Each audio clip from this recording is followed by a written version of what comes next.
اے پی civil supply بھون کی ملکیت تلنگانہ کو منتقل کرے گی۔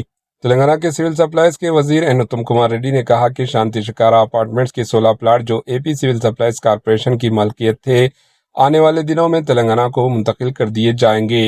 Andhra Pradesh N D A Chandra Babu حکومت نے 1 جون کو ارم منزل میں سول سپلائز بھون کی ملکیت مکمل طور پر تلنگانہ حکومت کو منتقل کرنے پر اتفاق کیا ہے۔ 23 اپریل 2025 کو اے پی سول سپلائز کے وزیر منوہر اور تلنگانہ سول سپلائز کے وزیر این اتم کمار ریڈی نے اے پی سے تلنگانہ کے سول سپلائز ڈپارٹمنٹ کی ملکیت کی منتقلی سے متعلق مختلف پہلوؤں پر تبادلہ خیال کیا۔ غیر منسقم اے پی کی تقسیم کے دوران آدھی عمارت اے پی اور آدھی تلنگانہ میں چلے گی۔ تازہ ترین اقدام کے ساتھ اے پی عمارت کے 25,000 مربع فٹ رقبے کی ملکیت تلنگانہ کو منتقل کر دے گی۔ اس موقع پر خطاب کرتے ہوئے اتم کمار ریڈی نے کہا کہ شانتی شکارا اپارٹمنٹس کے 16 پلاٹ بھی جو اے پی سول سپلائز کارپوریشن کے کنٹرول میں تھے، آنے والے دنوں میں تلنگانہ کو منتقل کر دیے جائیں گے۔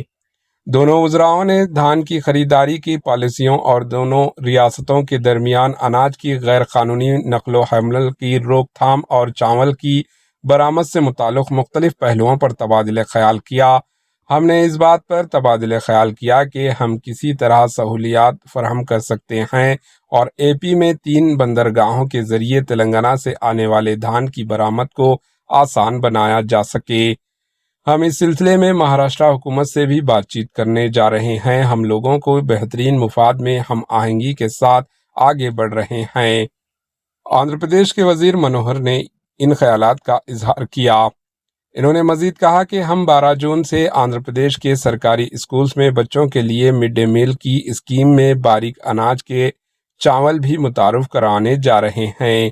Bureau report, H news.